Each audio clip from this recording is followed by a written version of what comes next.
How about another round of applause for the Glendale High School a cappella choir? And Zvartnots dance ensemble for that beautiful rendition of Komitasis Hovarexare.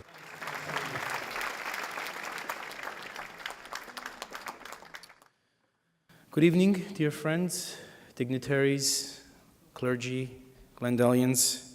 Thank you very much for joining us for our 18th annual Armenian Genocide commemorative event. As you know, the city of Glendale has been putting these events together for the last 18 years, and this is the main event that city organizes, although the Week of Remembrance is really filled with a number of events. Some of them you'll hear about today. We'll talk about them and invite you to participate in those. But Glendale is a very special city in that regard because of the high concentration of Armenian American population. We do commemorate the Armenian Genocide, and we're grateful for the support that we're given by the city staff, by our elected officials, as well as our residents. So with that, I'd like to make a few comments about my thoughts on April 24th and the Armenian Genocide. Every year we get together, we speak about what happened to our people, to our ancestors. Each one of us has a unique story about someone's grandfather surviving a deportation from Erzurum, someone's grandmother surviving the death march to Derzor from Yerzenka or Kars. And in its essence, the story is always the same.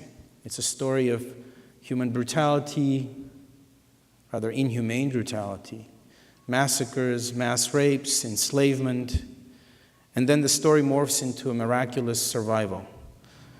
The survival story is very unique, whether it's people who get to actually end up fight and survive, like some of the ancestors from Van, or individuals who are rescued by good Samaritans, good Muslims that choose to save people rather than rob them, rape them, and slaughter them, or people that are somehow rescued by a Russian army or French troops. In the essence, the story is the same. These people survive. They're very few. They survive by the will of God or by fortune, by destiny, call it what you want. And then the story morphs more. Then it's a story of revival. Folks end up either in Iran, or in Syria, or in Lebanon, or in France, or in Argentina, or in the United States. And they start picking up the pieces, putting themselves together, putting their lives back together, forming new families, finding lost ones to the extent that they exist.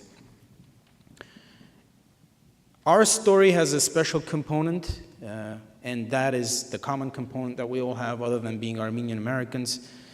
and that is living in the United States. We all found ourselves in the United States at some point, somehow, and whether we came from the Republic of Armenia, former Soviet Socialist Republic of Armenia, from Lebanon, from Iran, from France, or from Venezuela, again, our story is similar in the sense that we've all undergone through the process of genocide, survival, putting ourselves back together.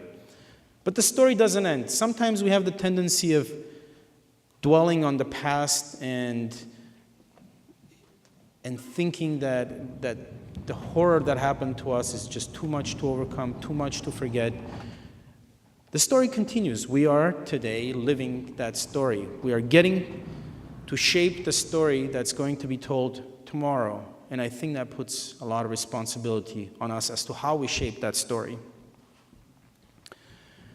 I was just listening to that beautiful original recording made by Father Komitas of Hovarek, and wondering how a boy who was born in the heartland of Ottoman Empire, not even in Western Armenia, who spoke no Armenian whatsoever, who was brought to Echmiadzin in the late 1890s, 1880s, and he ended up, by his devotion, by his life, by his spiritual strength, by the depth of his soul, reviving the Armenian music, which had really been wiped out and had been subsumed by other national musics, Kurdish and Turkish and Arabic music. And he purified that music and gave us something right before the genocide, right before that critical moment when we were on the brink of extinction. And having that very distinct Armenian music was one of the components, one of the elements that made our survival possible. Did Komitas realize that when he was purifying, when he was going from village to village and picking up Armenian music, that what he was doing at that moment was creating the prerequisites for our survival in the future? And that's how I think about how we live today. What have we as Glendalians done today? And I'm speaking purely as Armenian Americans. We've done many, many good things in the last year. But what have we done today to take part in that struggle for justice, in that struggle for the establishment of truth and getting some justice not only to the memory of our ancestors, but the survivors and their children and grandchildren? Well, in the city of Glendale, we've been very active in the last year. Last year, in mid-April, we witnessed a revolution happen in the Republic of Armenia, and thousands of our compatriots joined that revolution by doing something quite unprecedented on the streets of Glendale. They demonstrated, they came out peacefully. The demonstrations were very large, they were very popular, and yet very peaceful, and we took the step and we took our part in making sure that Armenia establishes a free, a democratic political system that is going to make it possible for us in the diaspora as Armenian Americans to survive much longer. Last year, the City Council voted to rename two very crucial, important parts of Maryland Avenue as Artsakh Avenue. Despite a lot of external and some internal pressure, the City Council had the foresight and also the political courage to take that step and create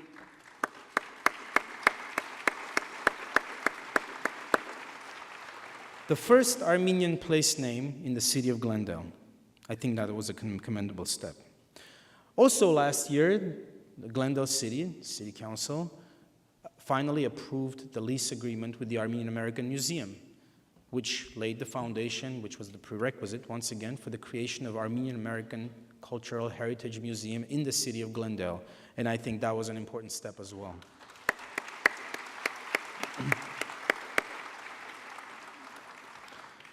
And last comment is that as we live today, we have much to be thankful for and always to think about as we tell the story of today as we want it to be retold tomorrow. We live in the United States of America, and we're so blessed to have the opportunities that it has provided us. We should use those opportunities, be good patriots and good citizens.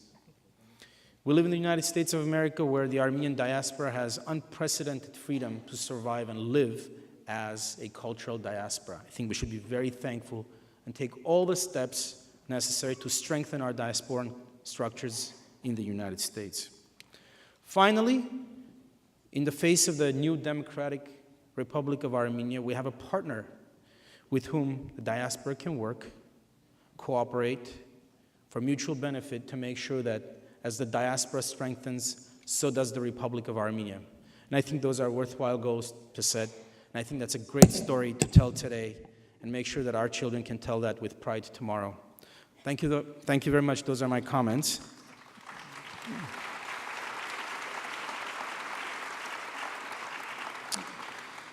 And I want to go ahead and introduce some very important dignitaries that we have here in our presence. Of course, everyone's very important here today. I want to make sure that our political officials are mentioned. So I will start with, of course, our Honorable Mayor, Ara Najarian, who will speak to you shortly. Council Member Paula Devine, Council Member Vrej Aghajanyan, Council Member Vartan Garpetian.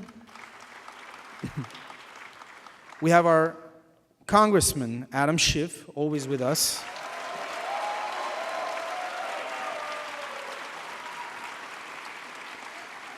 We have our State Senator Anthony Portantino.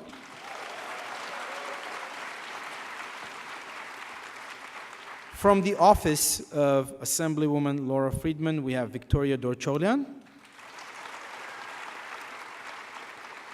From the office of Los Angeles County Board of Supervisor Catherine Barger, we have Jared Dagonia.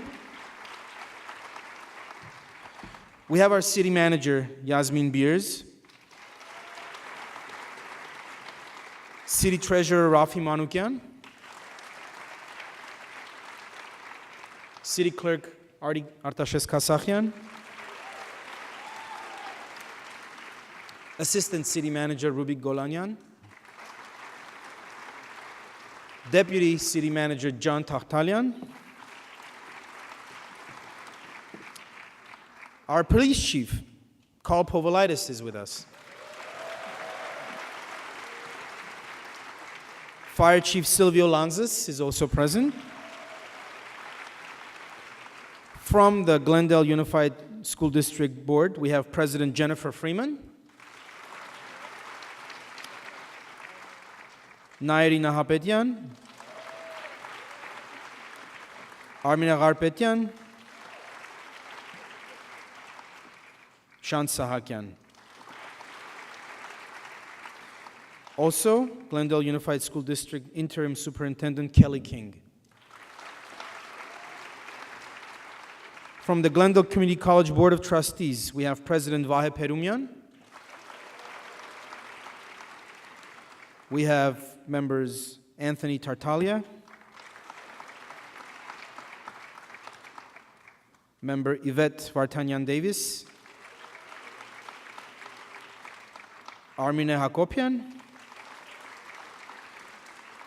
and Superintendent President Dr. David Vyar. We have honorable judges Zaven Sinanyan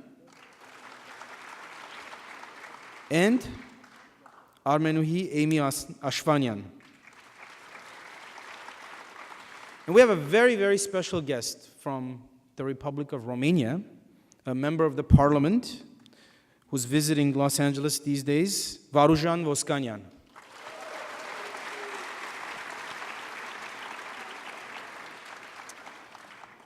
With that, I want to thank you all and invite Mayor Ara Najarian for his mayoral comments.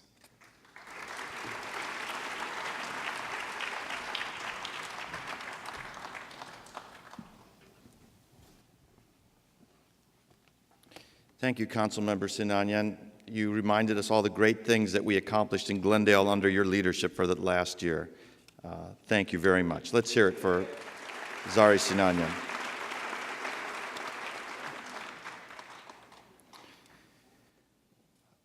Այսքան չարիք, թե մորանան մեր որդիք, թող ողջ աշխարհը գարթա հայուն նախադինք. No, ladies and gentlemen, we will not forgive, we will not forget.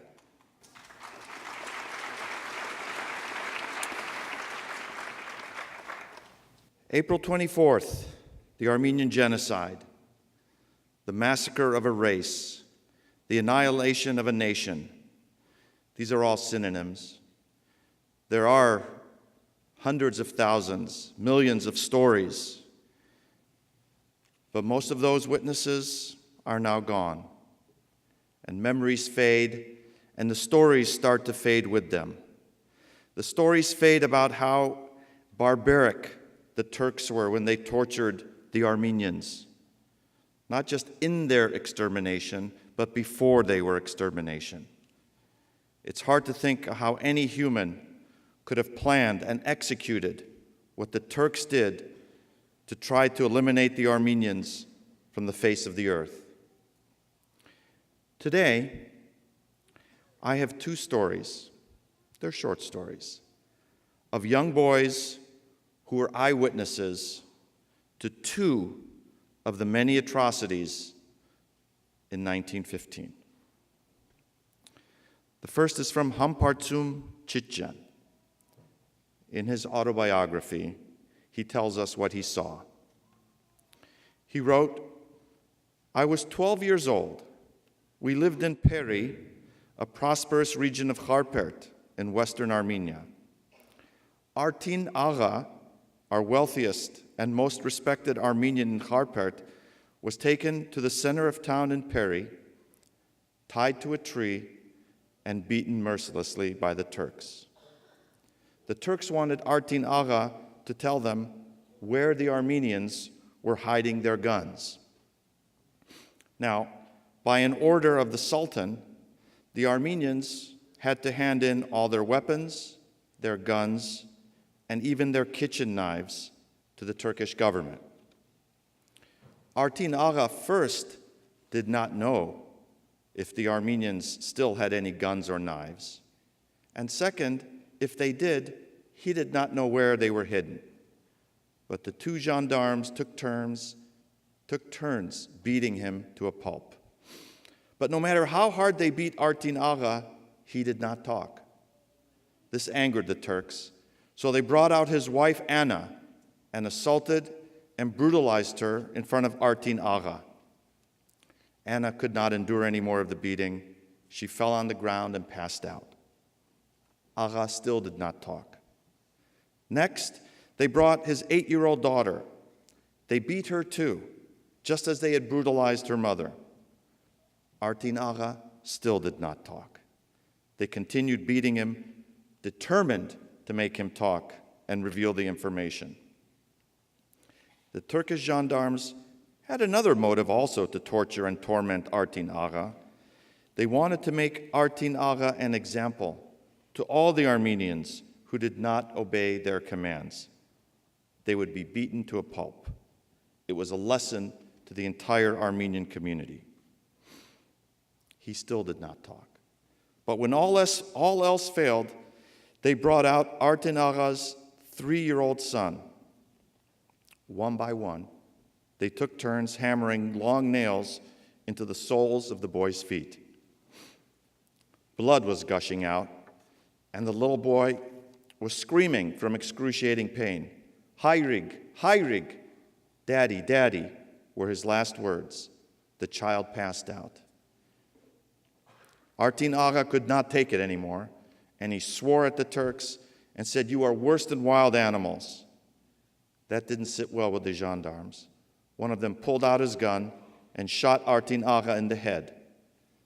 Poor Artin Agha was finally free of his misery.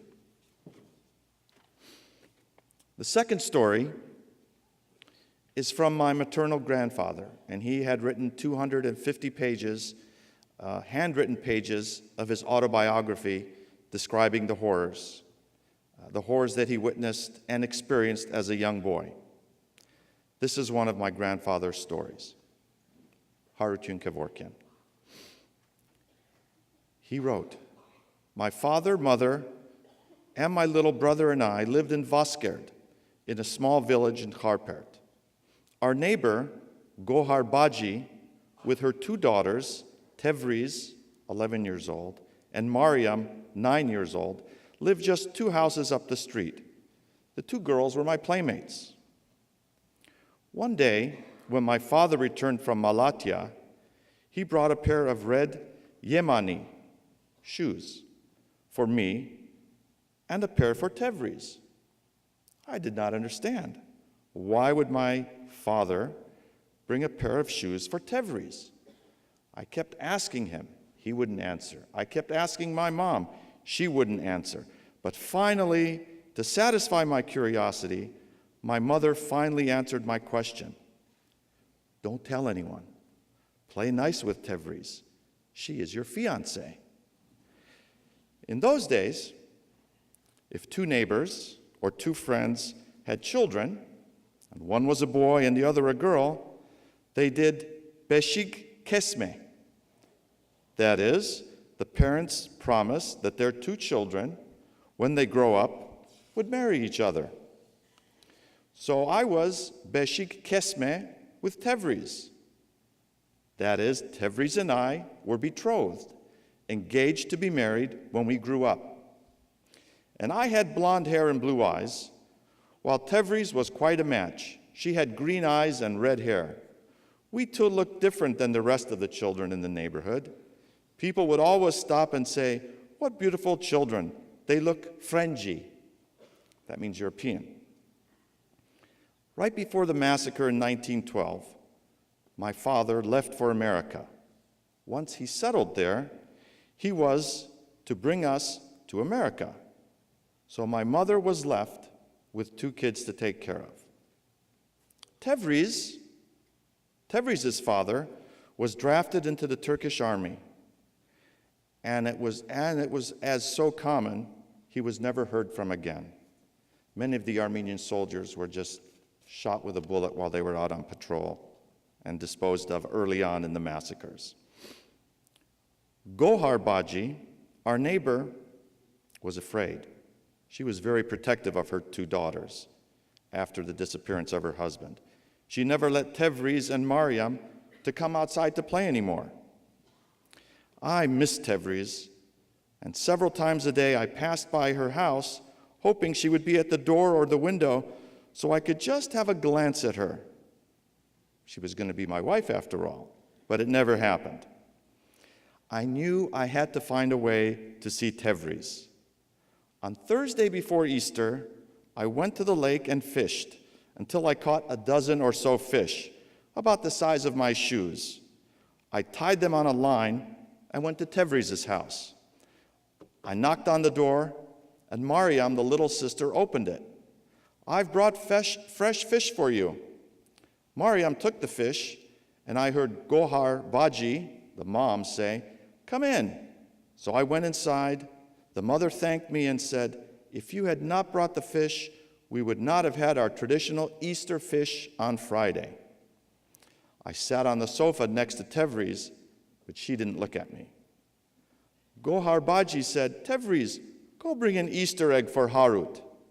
Tevriz brought the egg and checked the egg on the front of her teeth, tapping it to see how strong it was. She said, "This is a very strong egg. At the Easter egg fight, you can win several eggs with this." I was so happy. I came home and hid the egg from my mother. And every so often, I would pick up the egg, bring it to my lips, just to imagine the touch of Tevriz's lips on the egg. The time came one day when we Armenians were forcefully removed from our homes. My mother took me to a Muslim, Khadra Khanım, our Turkish neighbor, and asked her to take care of me. "If I return from the deportation, Harut is mine. But if I don't make it back, he is your child." Our neighbor Gohar Baji was going to take her girls, Tevriz and Mariam, and join the caravan of Armenians. But they had barely walked a few hundred meters when their shepherd, Ahmed, ran up and caught up with Gohar Baji and said, "Gohar Baji, let me take care of the girls. When you come back, you can have them." He rubbed his beard and looked up to heaven and said, "God knows I have broken bread with you. You have been good to me. I promise to take care and good care of the girls until you return." Tevriz and Mariam were frightened. "Mom, please don't leave us. Take us with you." Gohar Baji knew what their fate would be if she went with them. Gohar Baji tried to comfort her daughters and said, "Harut is staying behind too. He will be close. He will take care of you." Ahmed took the girls and left. Tevriz and Mariam were a few streets down from where I was staying with Khadre Khanum, but there was no way I could see their house. Their homes had high walls, and the doors were always locked. Every day I made several extra trips to fetch water, just perhaps to see if I could catch a glimpse of Tevriz, but it never happened. One day, I heard screaming, yelling, and swearing coming from Ahmed's house. I rushed out and saw the two sisters sitting outside on the curb, surrounded by Turkish kids. Tevriz's face was swollen, black and blue, and blood was coming from her mouth. Both sisters were crying. "What happened?" I asked. They would not talk. But one of the boys said, "They are Gavur girls. They have nobody, and Ahmed beats them every day." I was devastated. I didn't know what to do or what to say. For days, I went to sleep at night worrying about the girls. But what could I do? A few weeks later, I was on my way to the fountain in the square, the water fountain, when I heard someone running after me. It was Tevriz. "Please, Harut, do something. Last night, Ahmed tried to make Mariam his wife. I tried to stop him. Mariam ran out to the mill and slept there. This morning, I went and brought Mariam home, but Ahmed attacked her again. I threw myself on her to try and protect her, but Ahmed whipped both of us." "Harut," she said, "your Khanum likes you. She will listen to you. Please tell your Khanum to do something." That same morning, I got the courage to go to my Khanum, and I told the story about what Ahmed was doing to the girls. She got angry and said, "Go and ask Ahmed to come here immediately." I went to their house, knocked on the door, and told Mariam that Khadre Khanum wants to see Ahmed immediately. A few minutes later, Ahmed arrived at Khanum's house, followed by Tevriz. She had her face covered, but I could see her swollen eyes beneath the covers. Khanum said, "Your neighbors are complaining that you're fighting and screaming. What is going on?" Ahmed replied, "Khanum, she does not obey me. She does not do what I tell her to do." "What do you expect an 11-year-old to do?" "She is my wife," he said. "She should obey me and do what a wife must do." Khanum screamed, "You take an 11-year-old girl and make her your wife?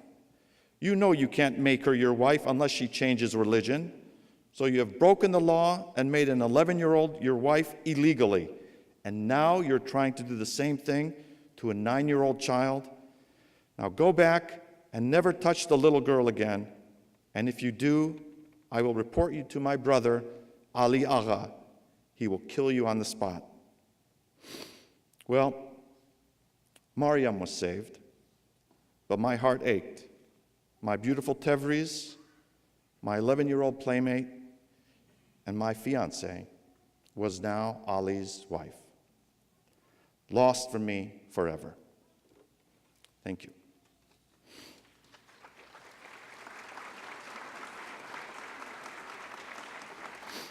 You could say I lost a grandmother in that story too, but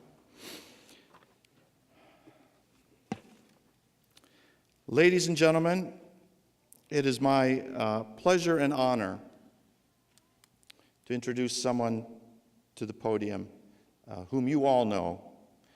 We in Glendale and Burbank have known the leadership and the commitment to the truth, to ethics, to morality for years as he fought for recognition of the Armenian Genocide. Lately, you've seen him speaking about ethics and truth and morality on other issues nationally.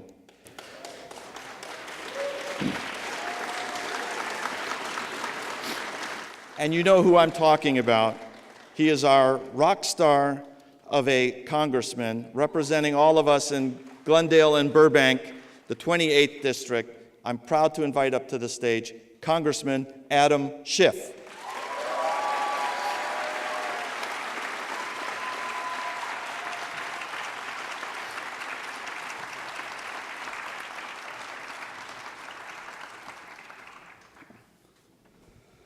Thank you so much, Mayor. Reverend clergy, my colleagues, ladies and gentlemen, it's an honor to join you tonight to commemorate the Armenian Genocide. It was 104 years ago that the Armenian intellectuals, the community leaders, were rounded up to be exterminated as part of an effort to decapitate the Armenian people. That followed the rape of Armenian women, the forced conversion of Armenian children, the forced marches in the desert as part of what was described all too accurately as an effort to annihilate an entire people. And now here we are, a Second World War later, a Great Depression later, decades and decades later, and halfway around the world we have a Armenia reborn, a vibrant Armenian state, a courageous Artsakh people, also independent. We have countries around the globe that remember and that recognize what happened in those deserts, cities across America, states within our union, now 49 of the 50.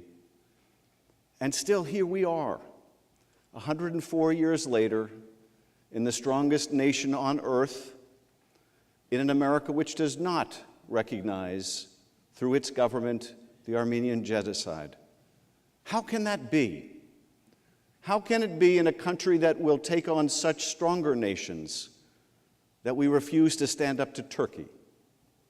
How can it be that the Congress of the United States that voted just 2 weeks ago against Saudi Arabia to end the war in Yemen will not stand up to Turkey?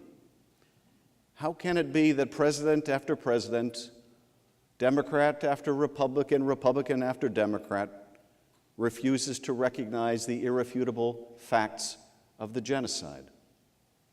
Every session I introduce the resolution, every session we fight to get it passed, and every session it is a struggle.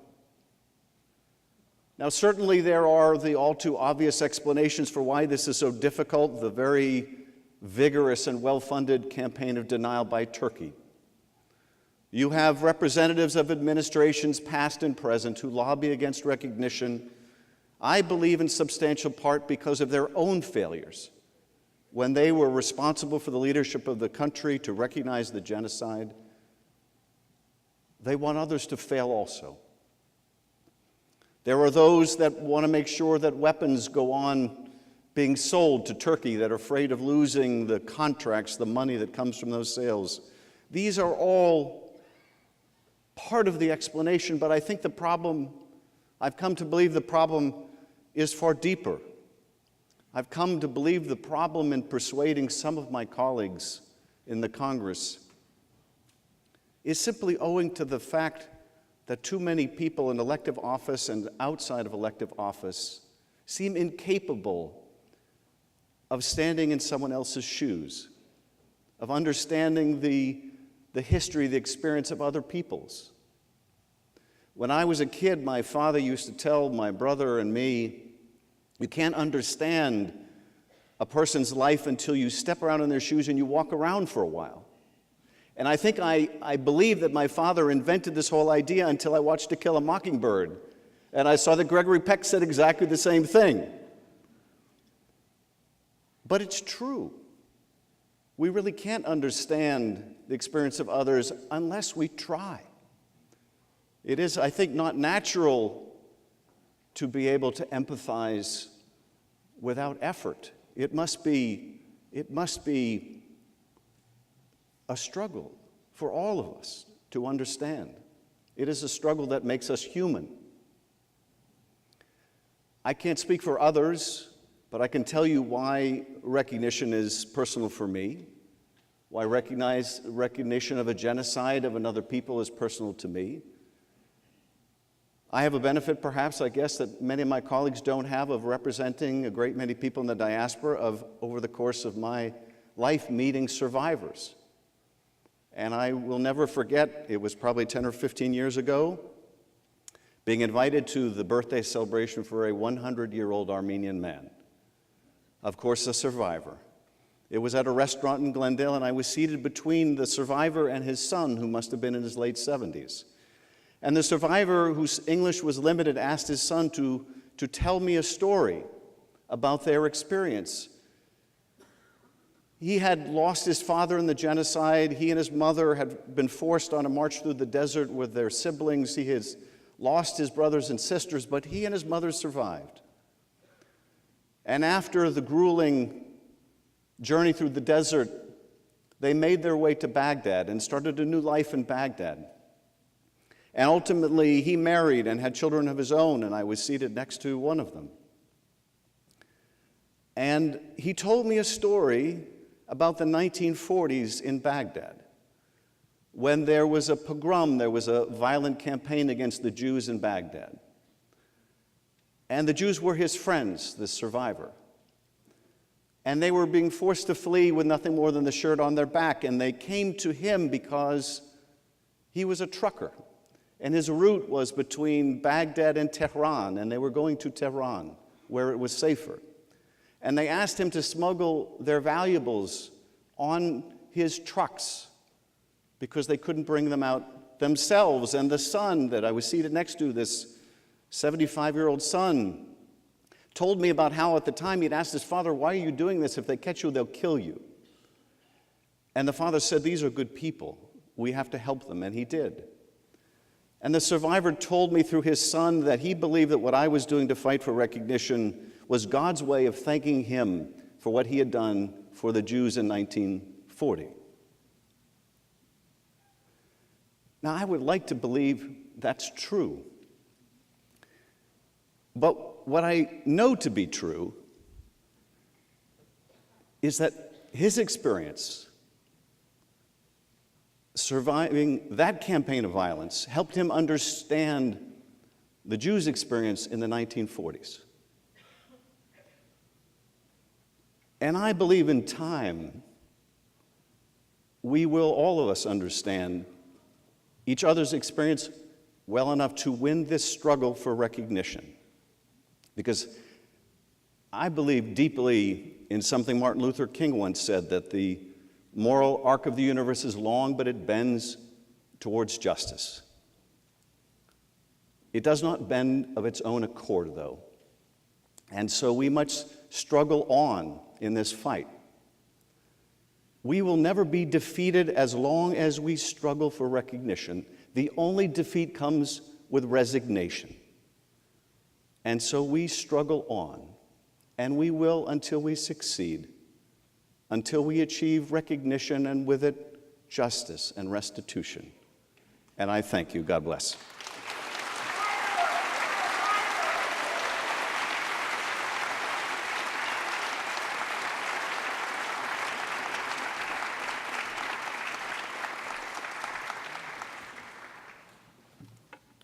Thank you, Congressman Schiff, for those heartfelt comments and for everything that you do on behalf of our community in Washington, D.C. Thank you. Our next speaker is another great friend of the community and great representative in Sacramento, our Senator Anthony Portantino, who just recently was in Armenia and in Artsakh and has firsthand experienced a lot of the emotions and a lot of the things that we kind of live with, and has, I'm sure, wonderful comments to share with us. Senator Portantino.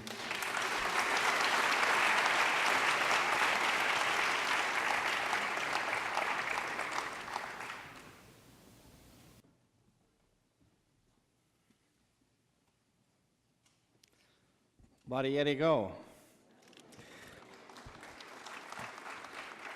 Let's give a round of applause for our great Congressman Adam Schiff once again.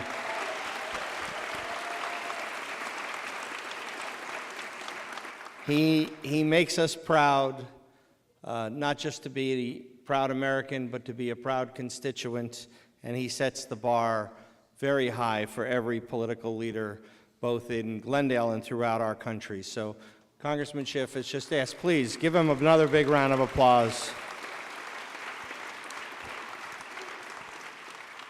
To our honored clergy, our Consul General, and our Glendale City Council and Mayor, and of course the Mayor's mother who's sitting right there, who I have to give a shout out every time I see her.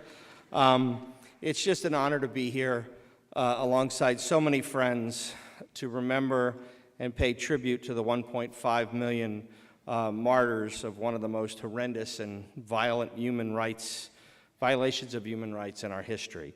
On Monday, the Consul General joined us in Sacramento because we recognize the Armenian Genocide in the state of California, and we send a strong message to Washington, and I know Congressman Schiff carries that message proudly for us. Not only does California recognize the genocide, but we also recognize Artsakh as a free and independent country.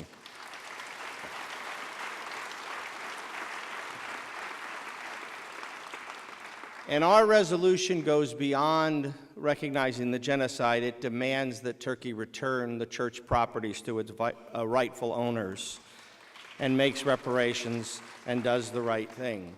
I'm so glad that so many folks here today, friends and neighbors, have shared their personal family stories. It means a lot. I'm a non-Armenian, but I feel connected to so many stories, and I know Vahe Perumian is here, and he knows how I love to quote from his mother's history book. So to quote Rabina Perumian, who wrote about John Manassian, a genocide survivor whose memoir describes the men and women who had tremendous impacts on our lives.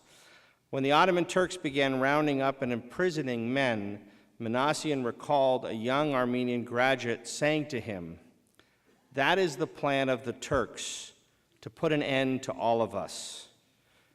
But you may survive, and if you do, it will be your obligation to tell the whole world how it happened and why. You are the witness of this tragedy, and it is your duty to tell all." Young boys being told to talk of atrocities if they survived, and he did. While survivors suffer with the trauma, they shared with the world the inhumane crimes they witnessed and endured. We owe them a great debt of gratitude. Were it not for their resilience, strength, and courage, nations around the globe, and as has been said, 49 states in the United States may have never recognized the genocide. Folks in this room helped carry that message and made that possible. The atrocities that took place 104 years ago can never be undone, but through the appropriate embrace of history, Armenians around the world can heal in the face of Turkey's organized denial campaign. The mayor referenced our recent trip, the council member referenced our recent trip to Artsakh and Armenia. The moment that trip was announced, the Azeri Consul General sent letters to my colleagues in the Senate and the Assembly demanding that they not go, that they deny history. When we held a hearing in the Senate last year on the Sumgait program, Azeri students got up and said we were lying and not telling the truth, even though a survivor of that horror was in the room telling her story. Sadly, the administration of presidents in recent time have failed to hold Turkey accountable, and we have seen a rise in hatred and prejudice against all communities around the nation. A strong, united condemnation of injustice and civil rights abuses can prevent future atrocities from occurring. I'm proud that California continues to lead by example and, as mentioned, unanimously passed a resolution in the Senate that designates the month of April for the commemoration of the Armenian Genocide.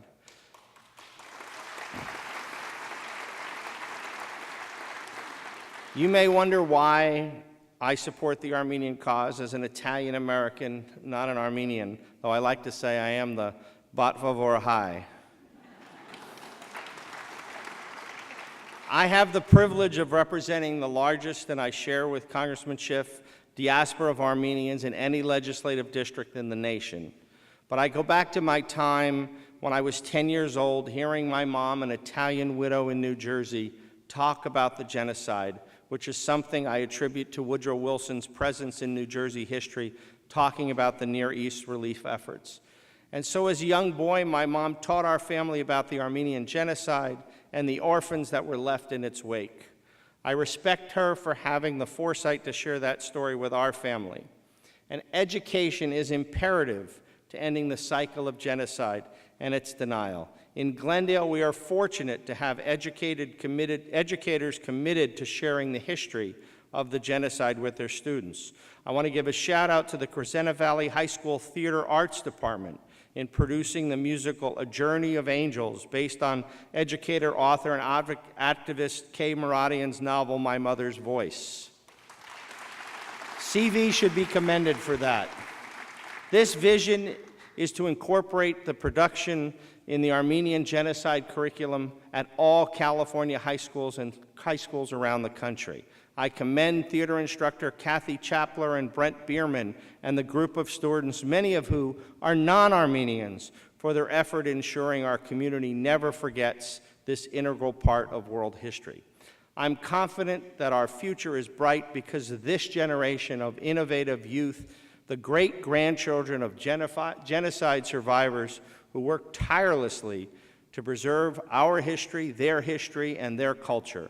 Through their involvement, these young people show the world that the power and drive is truly remarkable.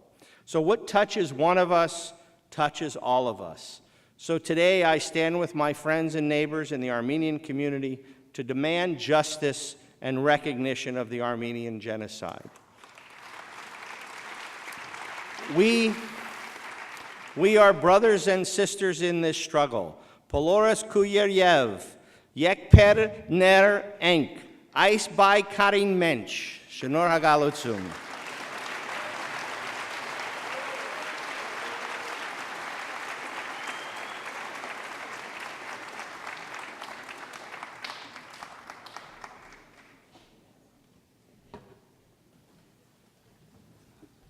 What the senator didn't mention is that just approximately a month and a half, 2 months ago, he introduced a bill on the Senate floor to establish the Armenia-California Trade Office. And this will be the first such trade office established in the state of California since all these offices were dismantled in 2008. So thank you for that, Senator Portantino. That's you shaping the story that we will be telling tomorrow. And I'm very grateful for that. And coincidentally, or no, not coincidentally, our next speaker, our keynote speaker, was present when that bill was being introduced on the Senate floor.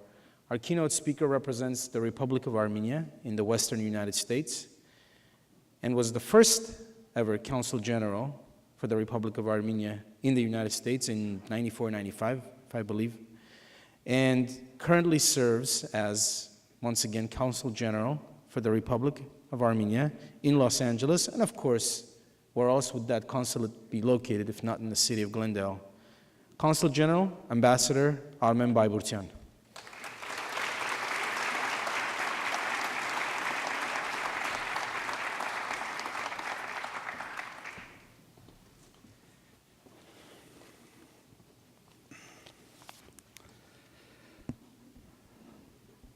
Honorable Congressman, Honorable State Senator, Honorable Member of the Armenian Parliament, Honorable host of today's event, Mr. Mayor, City Council members, City Clerk, City Treasurer, City Manager, other officials, Honorable judges, respected audience, Sireli Hayreնակիցներ.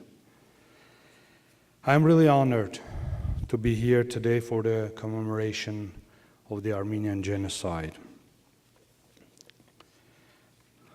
The Armenian Genocide of 1915-1923 was an annihilation in their historic homeland of 1.5 million Armenians by Ottoman Turkey, and constituted a premeditated and systematic policy to exterminate an entire people.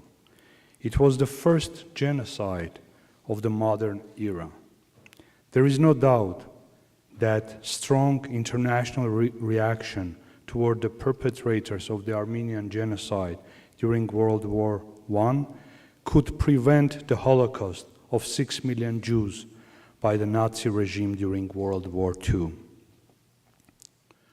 The fact of the Armenian Genocide is broadly acknowledged across the globe, though officially only 30 countries in the world recognized the Armenian Genocide, officially.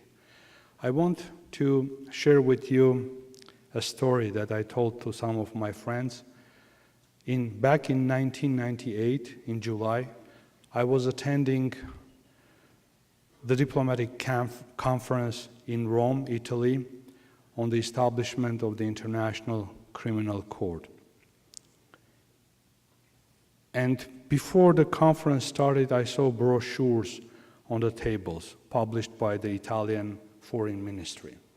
And then I started to read, opened the first page, and the very first paragraph told about the Armenian Genocide as the first genocide of the 20th century. Then I spoke to my Italian colleagues, diplomats, telling that, so you acknowledge the fact of the Armenian Genocide, but the Italian government at that time, back in 1998, yet didn't recognize officially the Armenian Genocide. How you would interpret this? And the answer that I got was amazing.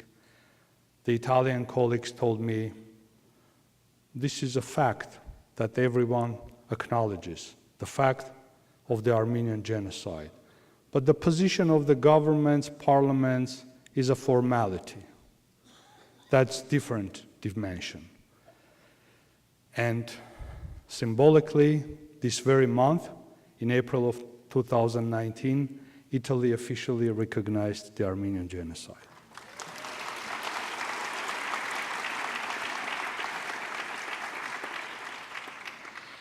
Theodore Roosevelt called the extermination of Armenians the greatest crime of the war. Henry Morgenthau, US ambassador to the Ottoman Empire in 1913-1916, considered the Armenian Genocide as among the blackest pages in modern history. And he said, this is the blackest of them all. I am confident, wrote Ambassador Morgenthau, that the whole history of the human race contains no such horrible episode as this.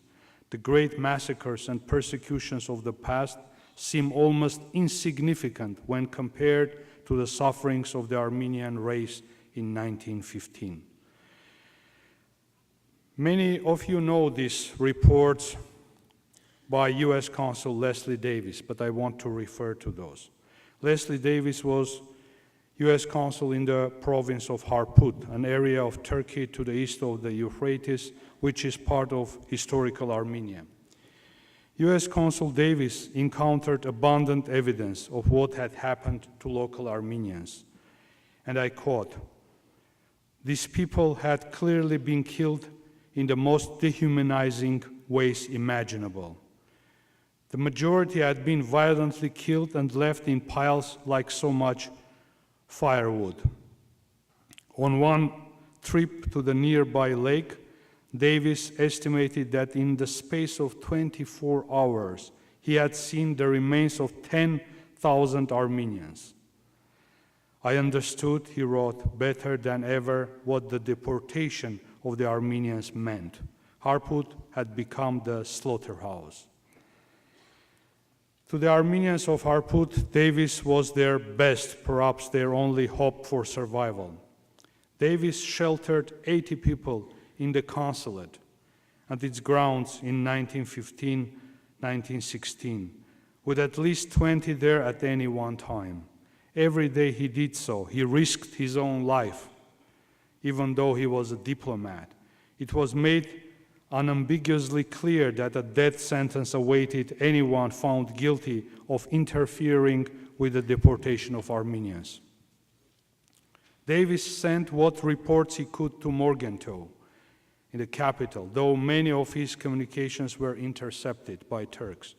Frustrated by the limits of his power in Constantinople, Morgenthau filtered the testimonies of diplomats and missionaries, not only to the State Department in Washington, D.C., but also to the press in New York.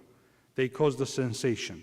143 articles appeared in the New York Times alone in 1915, and newspapers across the country followed its lead. In that pocket between the outbreak of war in Europe and America's entry into the conflict, the plight of the Armenians became a nationwide campaign, consuming not just statesmen and journalists, but factory workers and farmers, people from every walk of life. So passionate was the campaign that President Woodrow Wilson declared October 21st and 22nd an official moment of solidarity with the Armenian people. Today, as was mentioned already, 49 US states recognize the Armenian genocide. But only 10 among them, to my knowledge, are required to teach students about the Armenian genocide. Raising awareness about the Armenian genocide is of paramount importance. The Republic of Armenia applies continued efforts to promote consolidated international action against the crime of genocide. In December 2018, last year, the third Global Forum against the crime of genocide was held in Armenia. The Global Forum was organized by the Ministry of Foreign Affairs of Armenia with support of the UN Office on Genocide Prevention and the Responsibility to Protect in cooperation with the International Association of Genocide Scholars. The Global Forum brought together high-level representatives of international and regional organizations, representatives of genocide remembrance and prevention networks, prominent scholars, and representatives of academia and civil society from all over the world. Prior to that, in September 2015, the UN General Assembly adopted by consensus a resolution initiated by Armenia and entitled International Day of Commemoration and Dignity of the Victims of the Crime of Genocide and of the Prevention of this Crime. Introducing the draft resolution on behalf of 84 co-sponsors from all regional groups, Armenia's then permanent representative to the UN, Ambassador Zorab Natsakanyan, presently Foreign Minister of Armenia, noted that millions of human lives have been lost as a result of the most horrendous crime, the crime of genocide that humankind has, to its shame, demonstrated ability to commit. We believe the International Day will serve an important platform for prevention by way of commemoration, he continued. December 9th, by the way, is the date when the Convention on the Prevention and Punishment of the Crime of Genocide was adopted in 1948. Interestingly, genocide is defined in Article 2 of the Convention as acts committed with intent to destroy, in whole or in part, a national, ethnical, racial, or religious group. The consistent denial of the Armenian genocide by Turkey encourages new crimes against humanity and civilization, and the primary responsibility of the international community is to fight against it. On Monday, April 22nd, just 2 days back, as Senator Portantino mentioned, I had the privilege and honor to be present in Sacramento at the Capitol when resolutions commemorating the Armenian genocide were adopted in the Senate and in the Assembly. I was very much inspired and encouraged by the very fact that every and each caucus group in the Senate and Assembly not only strongly supported the resolution on the commemoration of the Armenian Genocide, but joined their voice to the common voice that never again. Thank you.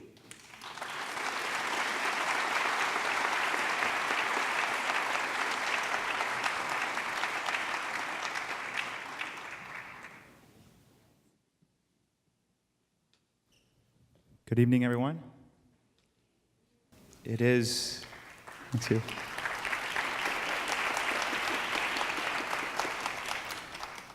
It is my absolute honor to be here tonight.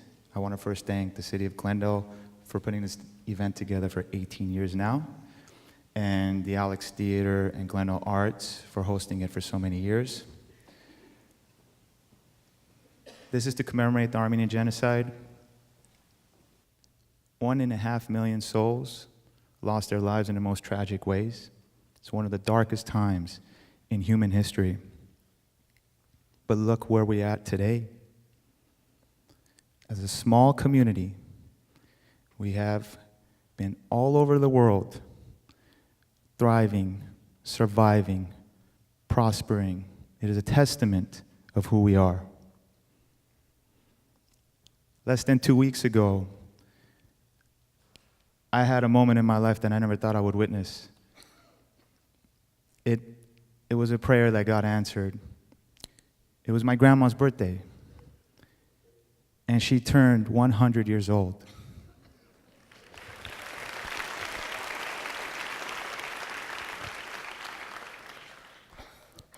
Because of her, my father's here. My father met my mother, and I am here along with my brother and sister. That is my story, and I know each and every one of you have your story.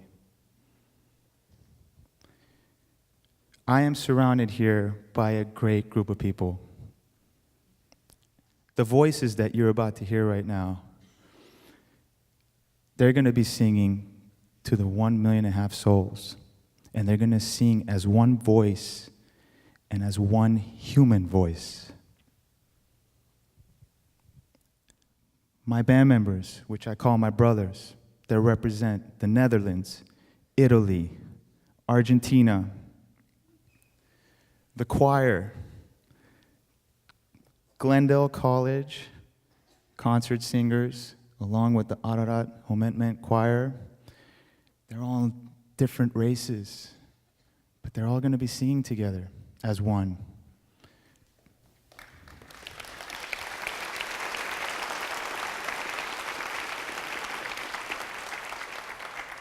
And of course, they're going to be conducted by Dr. Peter Green.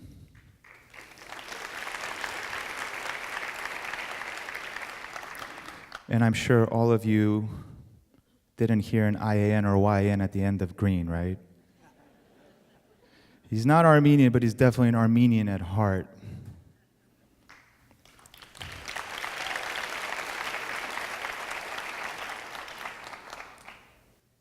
I am deeply humbled and honored to share my story with all of you and my history.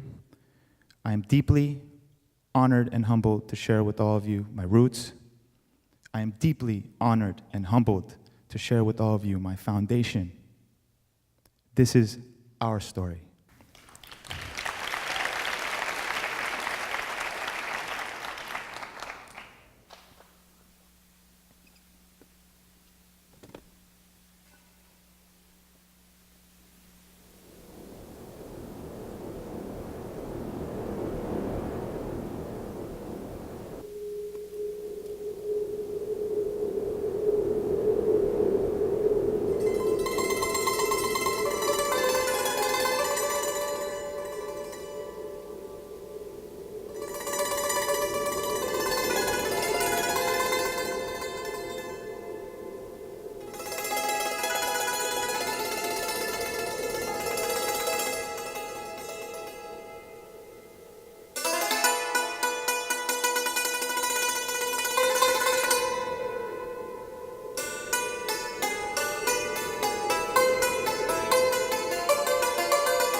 Thank you. Thank you so much. Thank you to Dr. Peter Green. Glendale College Concert Choir. Ararat Homenetmen Chapter Choir. My brothers, Ernesto Holmeyer on guitar, James Giannetti on keys, Menno Verbaten on bass, and I want to thank the Glendale City Council, Dan Bell, Giro Habeshian, and Maria Sahakian, and everybody at Glendale Arts and Alex Deere. You've all been wonderful. Much love to all of you. Thank you. God bless. Love above everything.